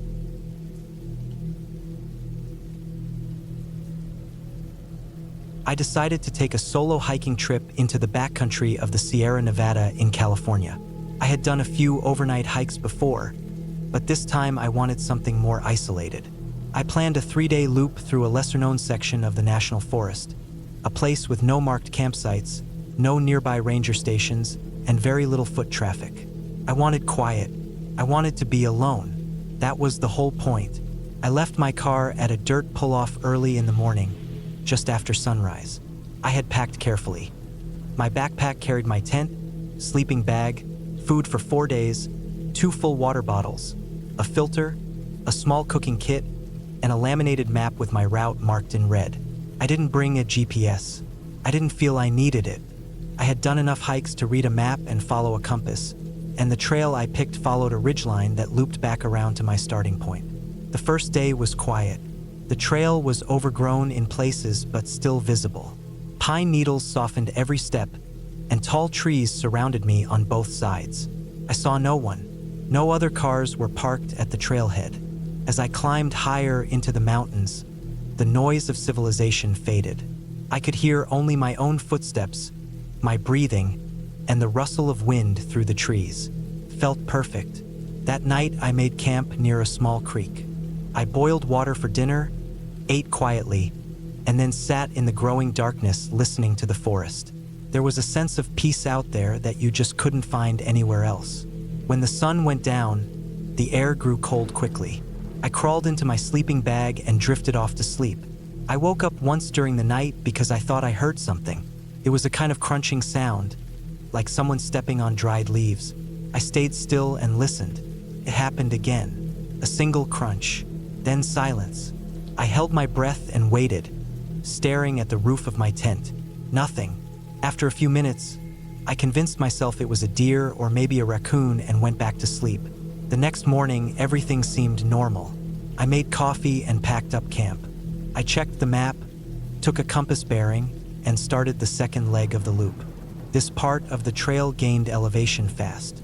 My legs burned from the constant uphill walk, and I was sweating even though the air was cool. The sky was clear, and the sun felt good on my face. Around noon, I stopped to rest on a flat rock that overlooked a steep drop into a valley.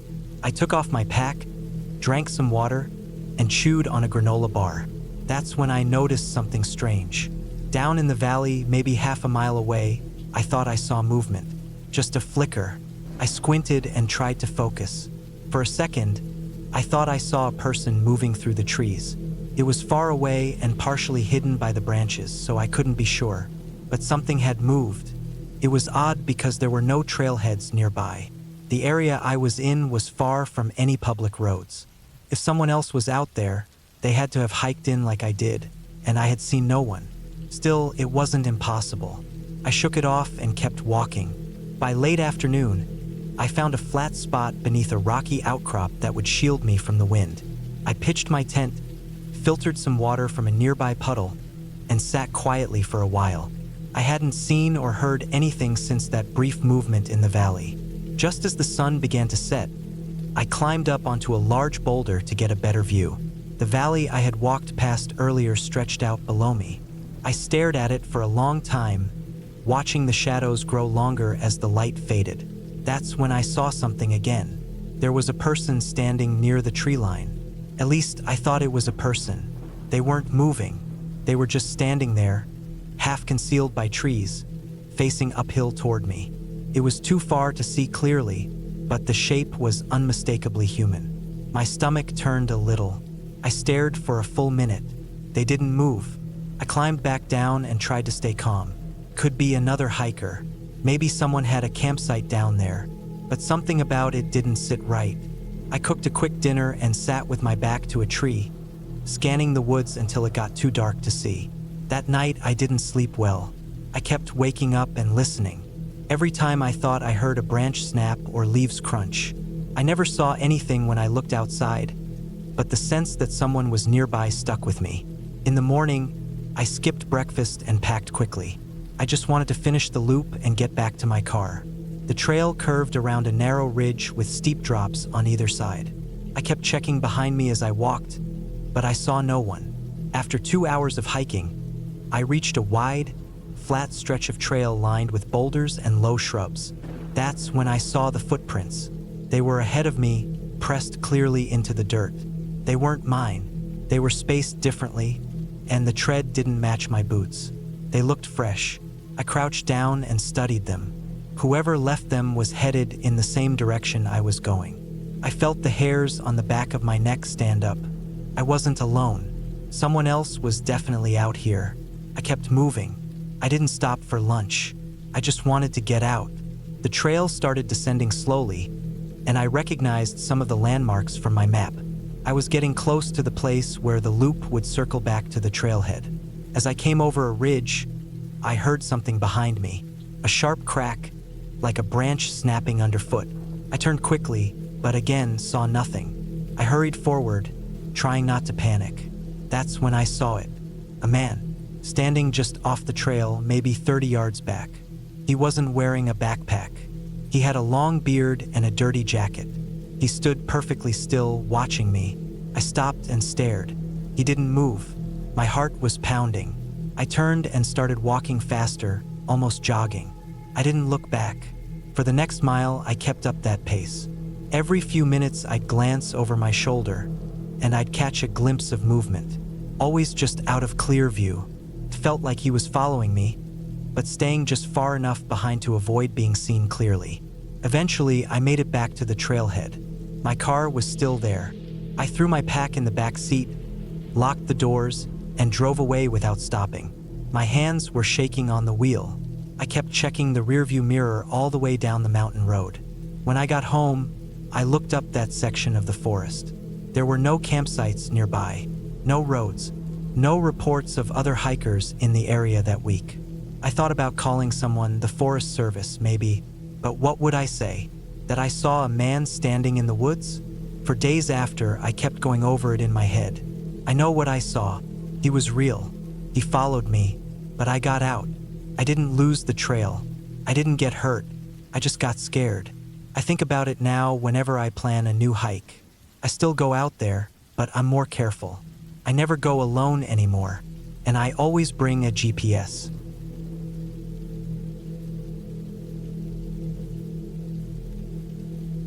I had planned this solo hiking trip for months.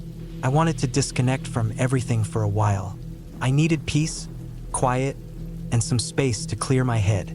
The location I picked was a remote trail deep in the forested hills of northern Montana. It wasn't a popular spot. That was the whole point.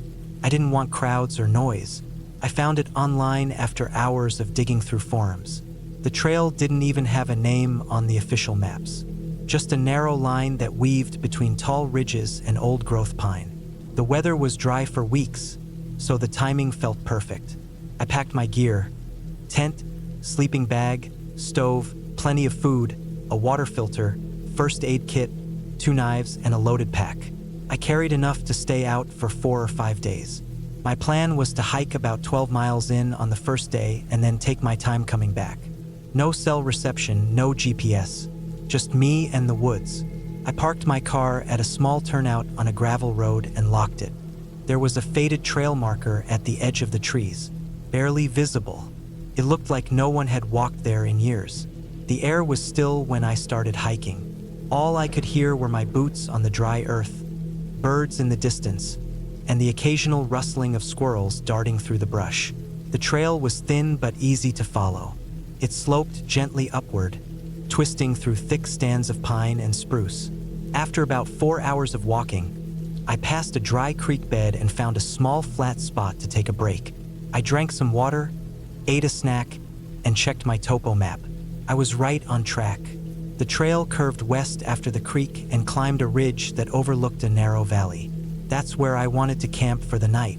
I should have reached it before sunset, but a little over an hour later, I lost the trail.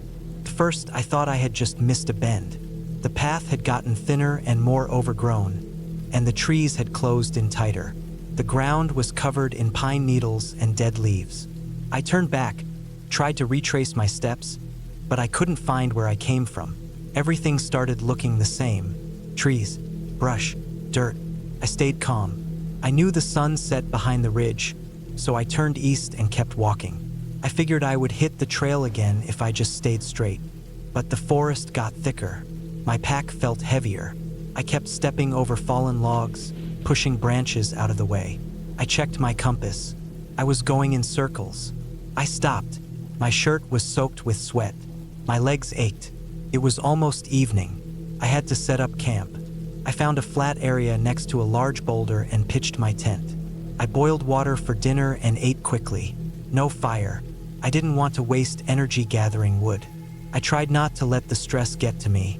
I told myself I would find the trail in the morning. I lay in my sleeping bag, staring at the roof of the tent, listening to the sounds outside.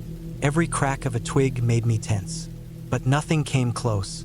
In the morning, I packed up and climbed the boulder to get a better view. All I could see were trees. No trail, no clearings, just forest. I walked for hours. I kept checking my compass and map. I thought I was going northeast, but everything felt wrong. The hills didn't match the map. I couldn't find the creek again. No landmarks, no signs, just more trees, more silence. I started to feel it in my chest, that slow, creeping sense of fear. I wasn't just lost. I was completely turned around in a place where no one else was. My only connection to the world was back in the car, which I couldn't find. On the third day, my food started running low. I rationed it carefully: protein bar for breakfast, nuts for lunch, dehydrated soup at night. I filtered water from a small puddle that looked clean. My legs were covered in scratches. My hands were raw. I kept walking, climbing over rocks, ducking under branches. Every night I camped in a new spot, Every night I hoped I would see a sign of the trail, but nothing came. On the fourth night, I heard something strange. It was past midnight. I had just started to drift off when I heard leaves crunching. Not far from the tent. Heavy. Slow. It wasn't a deer. It wasn't a raccoon. It was something bigger. I held my breath and waited. It moved past the tent and then stopped. I didn't dare move. My knife was under my pillow. I didn't touch it. The sound stayed for what felt like a full minute. Then it moved away. In the morning, I found prints in the dirt. Not boot prints. Bare feet. Human. But something looked off. The toes were wide, spread out. The steps were deep. I tried to convince myself maybe it was some weird erosion or animal marks. But I knew better. That day, I stopped trying to find the trail. I just tried to get out. I followed the sun. South. Always south. I knew the gravel road ran east to west. If I kept going south, I would eventually hit it. The forest didn't make it easy.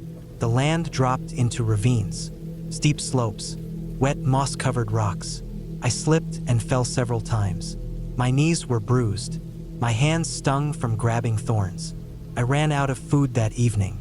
That night, I didn't pitch the tent. I just wrapped myself in the bag and leaned against a tree. Couldn't sleep. Every sound felt closer than before. I kept seeing shapes in the trees, just barely out of sight. I blinked and they were gone. On the fifth day, I came across something that stopped me cold. A backpack, old, faded, covered in dirt and moss, sitting upright against a tree. I walked up to it, heart pounding. It was torn open, the zipper broken. Inside were a few scraps of clothing, a rusted canteen, a moldy granola bar. No ID, no map, nothing else. I didn't touch it. I didn't want to. I kept moving. I started yelling sometimes, hoping someone might hear me, but my voice sounded dead out there, swallowed by the trees. I passed old fire rings, long cold, ash buried under dirt. Someone else had been out here, but not recently. That afternoon, I followed a slope downward and saw something that made me cry. A road. Just a thin line of gravel, but it was real. I stumbled out of the trees and dropped to my knees on the shoulder. My legs shook. I followed it west, praying to see my car. It wasn't there. I had come out miles from where I started. But 3 hours later, a ranger truck passed by. I waved both arms like a maniac. The ranger pulled over and got out. I didn't say anything, just collapsed against the hood of his truck. They took me to the station, got me food, water, a cot to sleep on. I told them everything. They didn't say much, just nodded.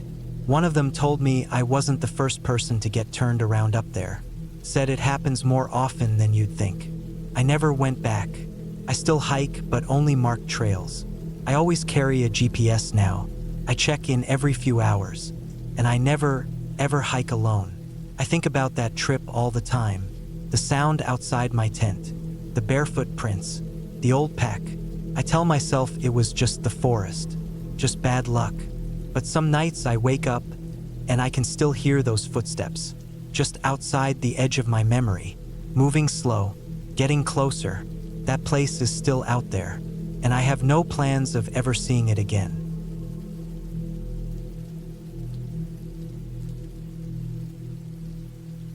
It was supposed to be a simple solo hike, something I'd done dozens of times before.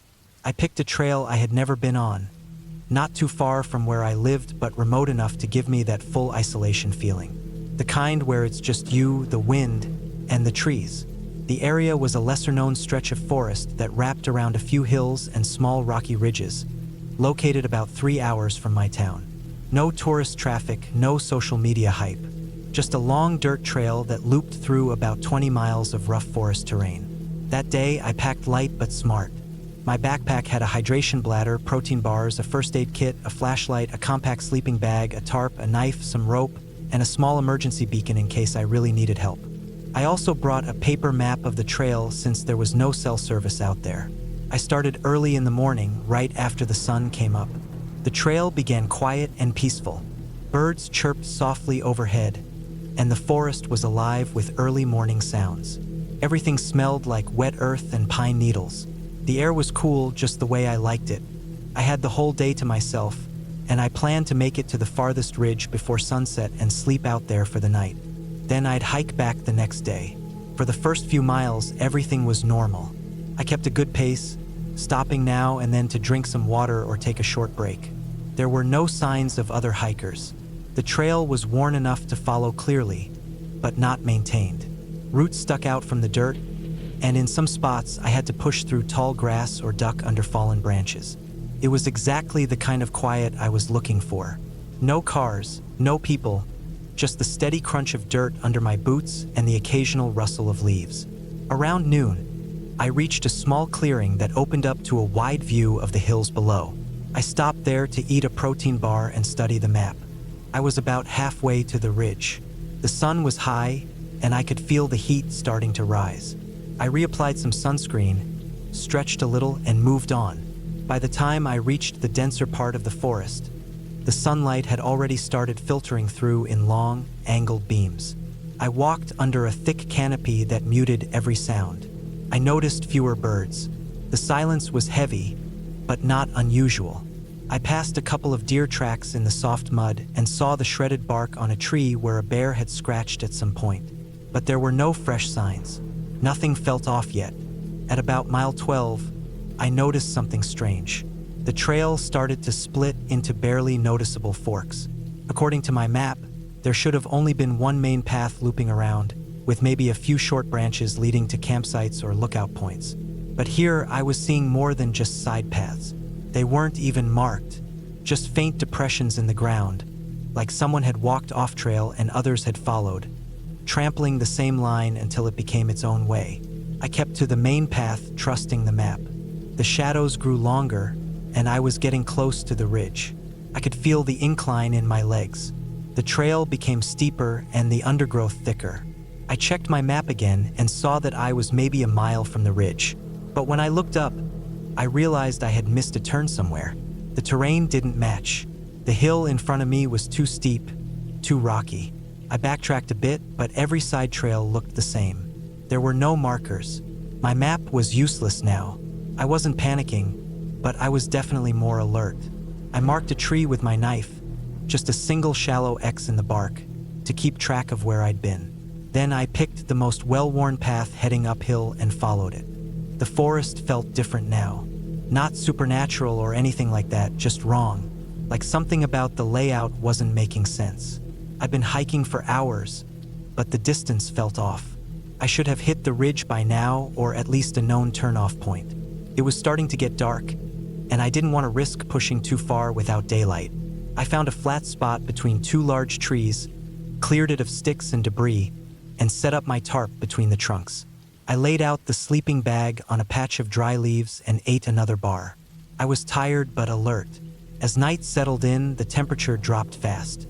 I wrapped myself in my bag and tried to sleep, but every sound around me felt magnified. Crickets chirping, twigs snapping, leaves rustling. At some point in the night, I woke up to what sounded like someone, or something, walking nearby. Slow steps, heavy. I froze. My body didn't move, but my heart was pounding in my ears. I didn't call out or reach for my light. I just lay there, eyes wide open, straining to hear. The steps stopped. I held my breath. Minutes passed. Then I heard it again, but farther off. Eventually, silence returned.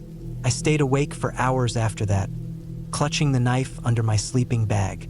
When morning came, I packed up fast and started hiking again, determined to get back to the main loop. I followed what I thought was the same trail, but within a couple of hours, the forest changed again.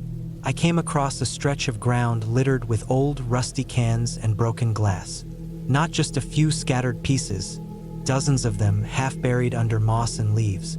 It looked like some long-forgotten campsite or dumping ground. There were no fresh signs of human presence, but the area gave off a strange feeling, like a place people used to come to and then stopped. I kept walking, trying to link my location to something on the map. Still no signal. The sun passed its peak again, and I knew I was going in circles. Trees I had marked before now seemed to appear ahead of me. I saw my own boot prints in the mud, prints I had made hours ago. That's when real panic started to set in. I stopped, forced myself to breathe slowly, and sat down to eat. I knew better than to let fear take over. The forest wasn't cursed or haunted. I was just lost. That was the truth. I decided to follow the direction of the sun, using it as a crude compass to guide me west, where the trailhead and my car were. But it was hard to keep a straight line with all the terrain changes. I climbed over fallen logs, ducked through low-hanging branches, crossed shallow creeks. Every hour felt like I was moving deeper instead of out. By sunset, I found another clearing, this one with a collapsed hunting blind off to one side. The wooden structure was rotting, and vines had grown over most of it. I used it as a windbreak and set up camp again. I was almost out of food, and I rationed what I had. My flashlight battery was half full, so I used it sparingly. That night, I barely slept. Something kept brushing against the edges of my tarp.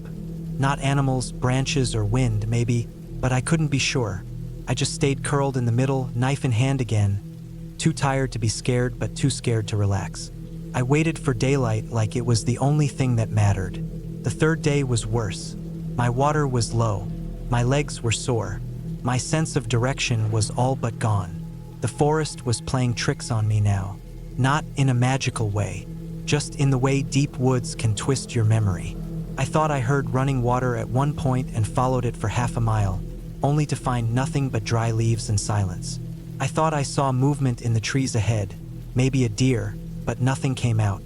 I started yelling now and then, hoping someone might hear me, but I knew the area was too remote. I used the emergency beacon by midday. It blinked red when I pressed the button, meaning it was active, but that didn't calm me down. I didn't know how long it would take for someone to get a signal or come looking. Could take days. I kept walking. The sun started dropping again, and I knew I had one more night to face. I set up camp with what little energy I had. That night was the worst. Something woke me up, a sharp pain in my foot. I looked and saw a shallow cut, probably from a thorn or sharp rock, but it wasn't bleeding much. Then I noticed fresh tracks around where I had slept. Not boot prints, bare feet, human, adult-sized, dozens of them circling the tarp and walking off into the woods. I didn't sleep again after that. The next morning, I walked nonstop. My legs screamed. My throat was dry. My lips were cracked. Around midday, I finally heard a sound that didn't belong in the forest. A distant hum like an engine. I climbed a small hill and saw a utility clearing. A service road. I stumbled toward it, tripping over roots and brush. I collapsed when I reached the gravel. A few hours later, a forestry truck came down the road and found me. They gave me water, food, and called for help. A helicopter was dispatched to pick me up. I had wandered nearly 20 miles off course into a restricted section of the woods that wasn't on my map. They never explained the barefoot tracks. I didn't ask. I didn't want to know. I recovered fine. A few cuts, dehydration, a minor infection in my foot. Nothing serious, but I've never hiked alone since. I still go out into nature, but I stay on marked trails, carry a GPS, and let someone know where I'm going. The forest didn't haunt me. It just reminded me how unforgiving it can be when you stop respecting how easy it is to get lost, and how sometimes you're not really alone, even when you think you are.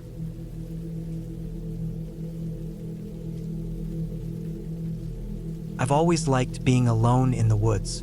There's something about it that clears my head. I work in a city, sit in front of a screen most of the time, and listen to the buzz of voices and traffic almost every day. So I usually take short solo hikes on weekends. Nothing too crazy, just some local trails, a backpack, my water bottle, and silence. But last summer, I pushed that habit a little too far. I took a day off work in the middle of the week to get away. I didn't tell many people where I was going. I had it all planned. I picked a trail about 2 hours from home. One I hadn't done before but looked pretty straightforward online. The photos made it look peaceful, mostly forested with a lake view about 5 miles in. The reviews said it wasn't crowded, especially on weekdays, and I liked that. I wanted quiet. I didn't want families with screaming kids or big groups playing music out loud. I left early that morning. The sun wasn't even fully up when I hit the road. The air was still cool, and the highway was mostly empty. I stopped once for gas and a granola bar, then drove the last stretch into a more remote area where the road narrowed and turned to gravel. There was no signal out there. My phone dropped off the map about 10 miles before I reached the trailhead. When I got there, I found a tiny dirt parking lot. One car was already parked there, an older model Subaru. No one was around, though. Maybe someone had camped overnight. That didn't matter. I parked next to it, pulled on my boots, tightened the straps on my pack, and set off into the woods. The trail was easy at first, well marked, flat, and surrounded by tall trees that filtered the morning light. Everything smelled fresh and earthy, and for the first couple of miles, I didn't see or hear a single person. Just the crunch of leaves and gravel under my boots and the occasional bird call echoing through the branches. I remember feeling good, confident, relaxed. This is what I came for, just me and the woods. About an hour in, the trail started to change. It got narrower and steeper. The trees closed in a bit, and the ground was more uneven. There were a few switchbacks and some washed-out spots where water had carved shallow gullies in the path. Still, it was manageable. I took my time. At around mile 3, I passed a small clearing that sloped down into a dry creek bed. I paused there to drink some water and eat a protein bar. There were signs of wildlife, deer prints mostly, but nothing that concerned me. I sat on a rock, checked my map, and decided to keep going. The lake was just 2 miles farther, and I wanted to eat lunch there. But things started to go wrong shortly after I left that clearing. First, the trail markers started getting less frequent. For a while, I thought maybe I missed one. I stopped to backtrack, then found it again a few yards uphill. It was an old faded tag nailed to a tree, barely visible unless you were looking directly at it. No big deal, I thought. Just pay closer attention. Then the trail itself got rougher. It hadn't rained recently, but the ground was soft in places. My boots sank in slightly, and I started noticing more overgrowth. Ferns and saplings were pushing up through the path like it hadn't been used much. I figured it was just because it was a weekday, less foot traffic. But the more I walked, the more I felt like I was on a path that wasn't being kept up anymore. Still, the GPS app on my phone had cached the route before I lost signal, and according to it, I was still on the trail. So I kept going. That was mistake number 1. About half a mile later, I came to a fork in the trail that wasn't on my map. To the left, the trail climbed sharply uphill and disappeared around a bend. To the right, it dipped into a darker part of the forest where the trees were thick and tangled, and the sunlight barely touched the ground. Neither direction had a marker. I looked around for signs, boot prints, broken branches, anything that could hint at which way was correct. There were faint signs of wear on both paths. Nothing obvious. I should have turned back. That's what I keep thinking now. But I didn't. I chose the right fork. It felt more direct based on the position of the sun. I thought I was heading closer to the lake. That was mistake number 2. Almost immediately, the trail started to vanish. At first, it was just more overgrown than usual. Then it turned into more of a game trail, narrow, uneven, and lined with brambles. I pushed through it, assuming it would open up again. But it didn't. I kept going because I didn't want to backtrack. I didn't want to admit I'd taken a wrong turn. Pride is a dangerous thing in the woods. After another 10 minutes of climbing over fallen logs and ducking under low branches, I reached another clearing. That's where I realized I was lost. There was no trail anymore. No signs, just trees in every direction. I turned in a slow circle, trying to spot any familiar landmarks or hear water in the distance.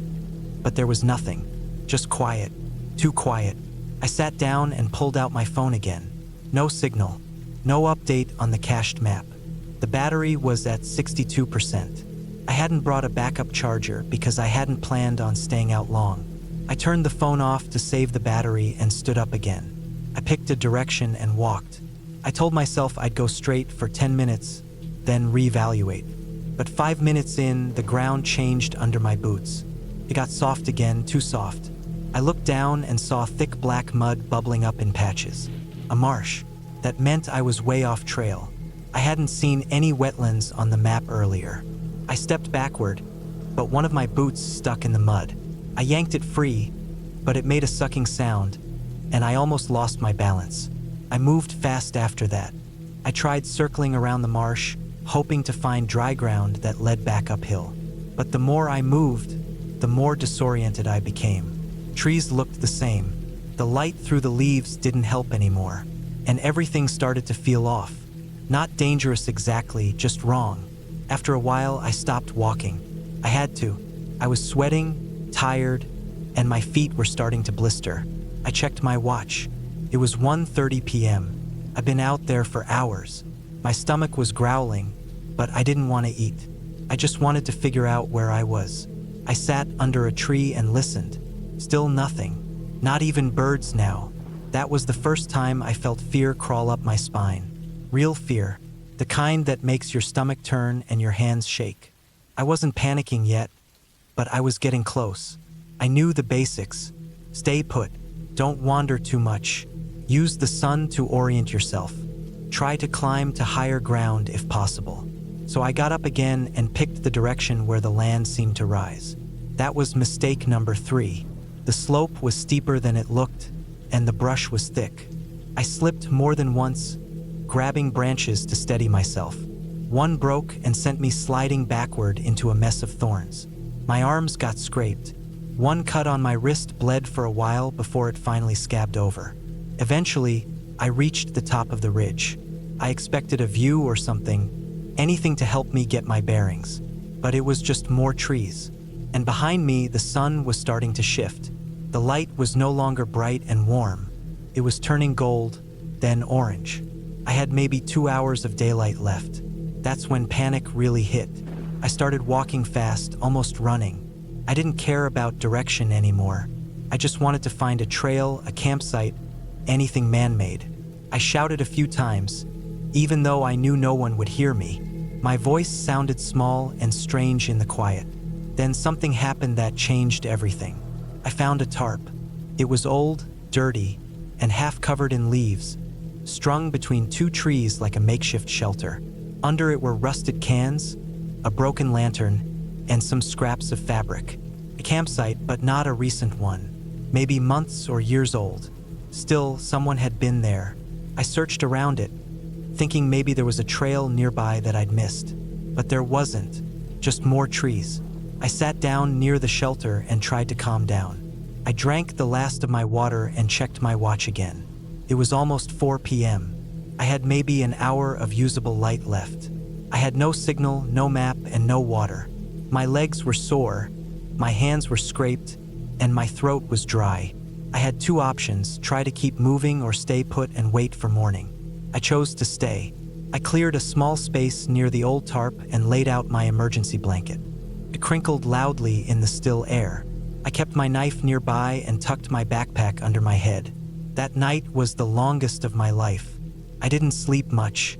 Every sound made me jump. Branches cracked in the distance.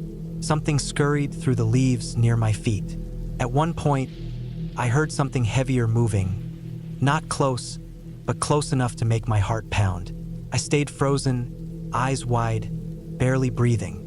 Eventually, the sounds stopped. When the first light of dawn came through the trees, I was already standing. I packed up fast and started walking. I didn't care about trails anymore. I just wanted to find a road. I walked uphill when I could, listened for running water, and checked